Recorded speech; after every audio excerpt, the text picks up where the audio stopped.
Sean Martin, Fuss & O'Neill, professional engineer. At the beginning of the meeting, I handed out some packets to the board. It includes photographs of the site that the board and the public have all seen at the January hearing. It just shows photographs of the existing buffer around the perimeter of the property. There are no existing trees except for there's one large tree in the southwest corner of the lot, but there are no other large trees on the lot. Everything else is all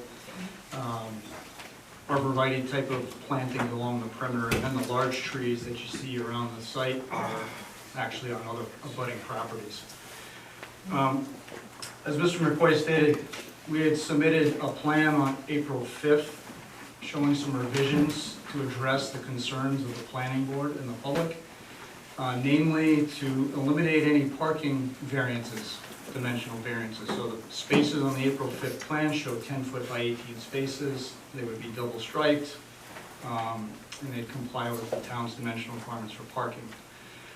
In addition, the project provided a minimum of 10 feet of buffer around the site. And the two exceptions to that were at the middle of the property, middle of the parking lot, where we could only get 7, and using the 24-foot aisles that were requested. And that's as required in the zoning ordinance. In some instances, the buffers were 13 feet, 15 feet, and up to 25 feet.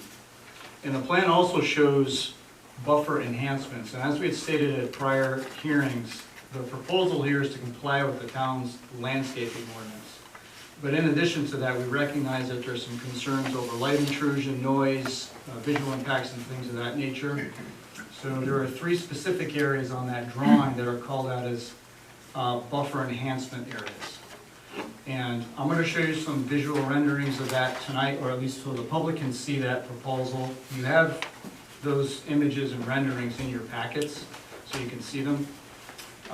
And what that's meant to articulate is the intent and what we've been discussing as our recognition of the potential impacts and how we plan to address them. In your packets, and I don't have photographs of these for the boards, but I've included a photometrics plan, and I realize it's going to be hard to see at that scale because it shows spot elevations of the amount of foot candles throughout the site. To make it a little bit easier for you to read, there's essentially like a heat map, and it shows colors across the site that correspond to the amount of light levels. All right, and that should make it a little bit easier to see that there are no off-site light impacts, and even though this is at the master plan stage, we wanted to show that the applicant recognized that was a big concern. And those plans essentially show no off-site impacts due to lighting.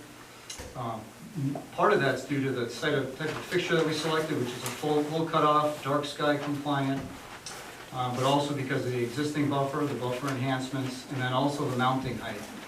The light fixture is going to be mounted 12 feet above the ground, so as I mentioned before, a pedestrian scale light fixture, black finish, kind of set back into the landscape. And we believe we provided something that will be adequate and safe for the people that are using the parking lot. And in the future, what you can expect to see is things like bollards to enhance pedestrian walkways. Recall that the board asked that the corridor between the parking lot and Hope Street be designated for a pedestrian alley. That's an example of a place that would probably have lighting bollards that are low-level lights, but it'll be a safe way for folks to get to and from the parking lot.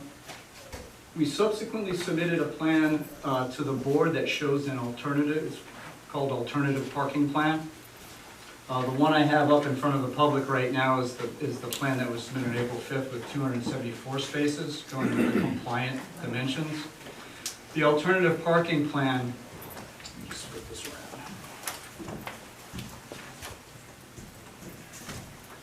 When you say 274, you're including the underground parking as well? Correct. So yeah. Can we, just for this right now, because we're talking about this lot, Yes. can we discuss the numbers that are in this lot? Correct. Yeah. Okay, so instead of saying 275, do anything with that number, please.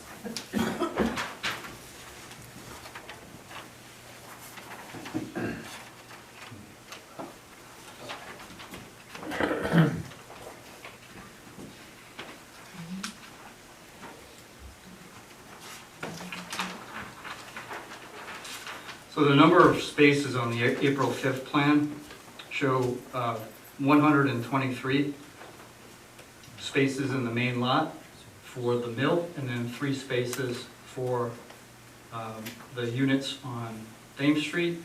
So that would be 126 units on, or 126 spaces on this parking lot site. And that was the April 5th? Correct. And those were the 10 by 18, correct? Yes. Okay. The alternative parking plan has 151 parking spaces. I'm going to describe what the alternative parking plan includes and some of the differences between the April 5th plan. So as Mr. McCoy stated, we looked at ways to recapture some of those spaces that are on the Church Street parking lot and incorporate them into the site. The alternative parking plan looks similar to some of the past master plan version that you've seen. In particular, the main difference is that the parking lot area that fronts on Thames Street includes a tandem row of parking. All right, so that added some parking spaces. In addition, the dimensions on this plan incorporate 9-foot by 18-foot spaces, and 9 feet by 18 is the original design. We retain the 24-foot parking aisle. And the thinking here is that the 9 feet by 18 feet, as I testified before, has been a standard that's sufficiently sized to accommodate all sorts of vehicle types. But listening to some of the concerns of the board last time, retaining the 24-foot aisle, I think might address the concern about maneuverability into and out of the spaces. In the southern part of the parking lot on the alternative plan, we retained the 10-foot of buffer that you'd seen on the southern property line. There's a 25-foot buffer next to lot 49, I believe. The land of Zufelt, and you know it better by name. And then you still have the 7-foot buffers along the middle of the parking lot. The lot area that borders Thames Street, the buffers were reduced down to 5 feet as they were on the original plan. That still complies with the zoning ordinance, but that's the one area that we could not increase the buffer to 10 feet minimum. And in fact, in some areas on this plan, the buffers were increased even more than they are on the April 5th plan. In particular, I'd like to point out that the land of Mr. Holmstrom, which is bordered by 2 property lines of the parking lot site, those have both been increased on the alternative plan. And everywhere where there's, I pointed out the landscape enhancements, but the plan here is to retain not only all the existing landscaping, add more and add privacy fence where there isn't one. Now, Mr. Holmstrom, I believe, has a fence on portions of his property, and the plan is to retain those. So what I'd like to do is, that's the summary of the changes on the April 5th plan. If you have any questions about it, we have to show the images. Are the spaces going to be single line then, or still double line? They can be double-lined if it's the board's desire to do so. With a 9-foot wide space. It would be 9 feet to the center of the double lines. And the town's standard of 10 feet is the 10 feet to the center of the double lines. Right. Which in your current standard is 8 feet between, 8 feet clear between the lines. Between the lines, right. Yeah. Okay. I do have a question. It's my recollection that in the proposals that have been brought before us, that we never included, you, the applicant, has never included that Church Street lot. So why all of a sudden is that so important by giving up the other 23 or 24 spaces to us? I think at the last hearing, when the board asked to comply with the parking standards, it resulted in the loss of parking spaces. And as Mr. McCoy stated, the board has asked before for consideration of donating the Church Street parking lot. Yeah, maybe I confused you. Sean, just, Wait. oh, sorry, go ahead. No, go back. When we asked for a reduction in the number of spaces on that Dame Street East lot, if you will, Mhm. you came back and told us what you could do. But it is my understanding that up until this point, we've never even discussed using the spaces on the Church Street lot. So why is it so important today to add spaces to that lot across the street? I understand your question, Mr. Bellotti, you're correct, it was not part of the project, but the thinking was that when the board said, well, get rid of dimensional waivers, go to larger spaces, and then reduce 25 spaces, the thinking was, okay, we can do that, but at least we have this Church Street lot, it's like a cushion, an overflow, for the event that we need those spaces. Now, if we lose that by, town says we want that other lot, then we can agree with that. And it Then we doesn't lose, we lose the spaces that we thought we would have. Yeah, but John, you didn't tell, no one shared that with anybody on this board or with the town. So I understand your thought process, but you're willing to give us something that we had asked for, there's no question about it. But you want something back in return. Well, we've been at this for 3 months, and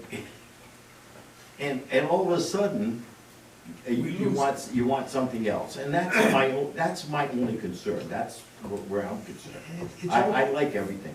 Yeah, and Mr. Bly, it's always, as I said at the beginning, it's been about making sure we have off-street parking spaces. And Yeah, now but we you don't never have told us that. that. You never told us that was the reason you didn't include it. But we've always said, I thought they've been mentioned, I mean, obviously we couldn't say anything at the March 16th meeting because that was discussion, but it's always been stressed that the parking's important, and the town, obviously, the way the zone's created, off-street parking is important. As I said, the requirement is to have more than required spaces. Now, we don't have that cushion anymore, so. I never knew you needed the cushion, your plans didn't include it. I know I'm being a little difficult, but. Because before, we had more spaces in this lot. Now we reduced the space in this lot, we think we can do that because we've got the other lot, now we don't. Well, you So we're didn't caught have between. You didn't more have them, spaces right? in that lot, because we never approved. You asked You for it. had, based on what the code, you know. That's correct, Mr. Clark. But we knew we had that as a cushion. I think you've answered my question, not necessarily to my liking, but you've answered the question. Best I can do. Thank you, Mr. Bly. Out of curiosity, where will the prudence sign proposed park? You know, John, No, I know, but they are parking that lot now, right? without that lot Yeah, Church. in the town of Bristol, you could jeopardize this whole project. Put that in your head. Hang on, here. This is going in a direction I'm not understanding. It's going in a direction I'm not understanding. The lot that we're talking about, The Church Street lot. they don't wanna give it to us. No, they do want to. Yeah. No, Yeah, they do want to, but they gotta revise the parking in the main parking lot to get more spaces. Exactly. Sean, I just have one other question, kind of, not as a requirement, but just as a suggestion, maybe putting a couple of charging ports on a couple of your parking spaces there for the people with electric cars. That's a little pretty self-considered, but that's something we discussed at the preliminary plan stage. Yeah, It'd be not as a easier to put them- requirement, I'm just saying. It'd be a lot easier to put them in the building as well. Oh, yeah, true, Yeah. yeah, Yeah. yeah, good idea. shut up. Yeah, I mean, I'm fine with any kind of tweaking that you have to do in the other parking lot to get the spaces that you need, so, I mean, you're willing to donate that lot to the town. I mean, I looked up the assessed value on the new value, the lots were at $226,000, and you guys are willing to deed it to the town. I mean, I don't know what we're writing about over here. No, All they wanna do is make up put enough parking spaces in the main parking lot, so they don't need that, and they're willing to deed it to the Yeah, town. I understand, Tony, but my question was really about, why is this the first time we're hearing that they were thinking of Well, using? because based on what we said at the last meeting, they tweaked the main parking lot to satisfy our requirements or what we asked for. I realize, but I realize that. I understood the answer. I asked the question. I didn't like necessarily the answer, but I understood. And that, I don't think it's a big deal. There's a whole number of issues that I'm mostly happy with, that they've outlined in Mr. McCoy's letter to the planning department. There's a lot of things that I think make some sense. I'm just asking because of our history in this project, why am I hearing about, well, I was saving those lots in case I needed them? Why are we hearing that now? That's all I ask. Because they reduced the amount of parking on the main parking lot to satisfy. I never heard that we can comply with your request, but we have 24, because we have 24 spots someplace else. I just never heard that before. So all of a sudden, that lot became more important to their needs from across the street. Listen, I'll address, I have some notes, and I'll address all of the things that I feel pleased with and not pleased with when the time is appropriate after we hear everybody's testimony. Excuse me, is there a way you could speak into the microphone so that we can hear? We can't hear you. Not yet. Who, me?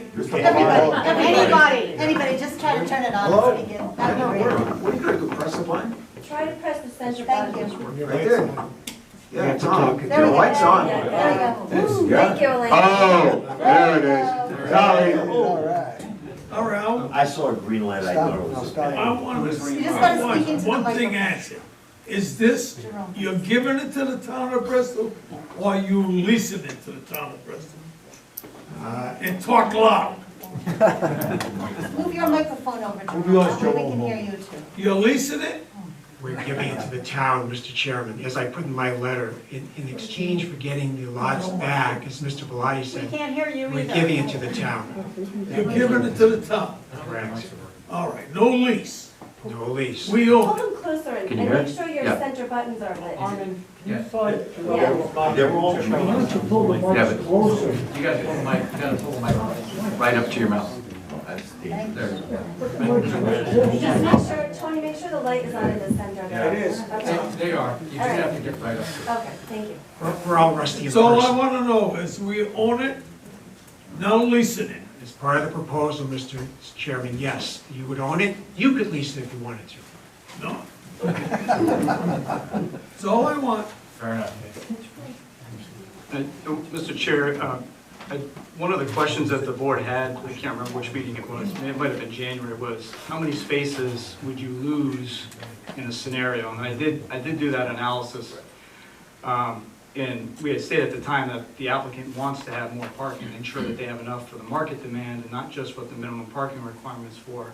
And I also cited that, and I realize this is a different board, it's a different decision, it's a different application, that one of the criteria last time was that making sure we have excess parking so that we don't impact the neighbors and people who want to park on the street.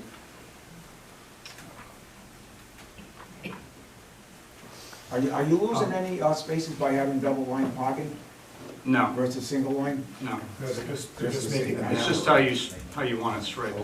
I have for the public, the photo rendering of site location number 1, which is abutting the Holmstrom property, and that's one of the areas of buffer enhancement.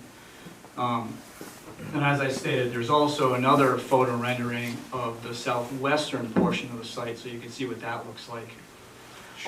Yes. Just refer These are in your packets. so people can see. Yeah. Is that what was on the table here tonight? Yes, if you flip to the second page, it has the north view, Okay. and the third page has the south view. So they had- Sean, if you could talk right into the mic so they Yeah, can hear you in the yeah. back.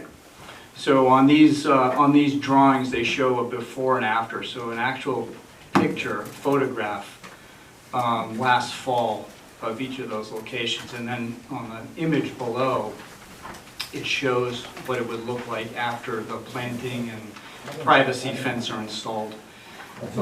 On the left of the plan, it shows where the photograph was taken, so you can, and the direction of the photograph, so you can see, you know, that perspective. Now, I would like to point out that these drawings aren't intended to show all the landscaping that would be planted on the site. That is still going to have more landscaping installed, shade trees and things like that that the town requires. Anybody else got a question? No more from the board? Regarding parking on both sides. Should we open up the public, Yeah. well? Andy, is that all right? Open the public hearing? Yeah, I'm here. If the applicant do with it, I think absolutely. And they should have a time, and I guess I would remind people that it's not a question and answer with the applicant. If they've got questions,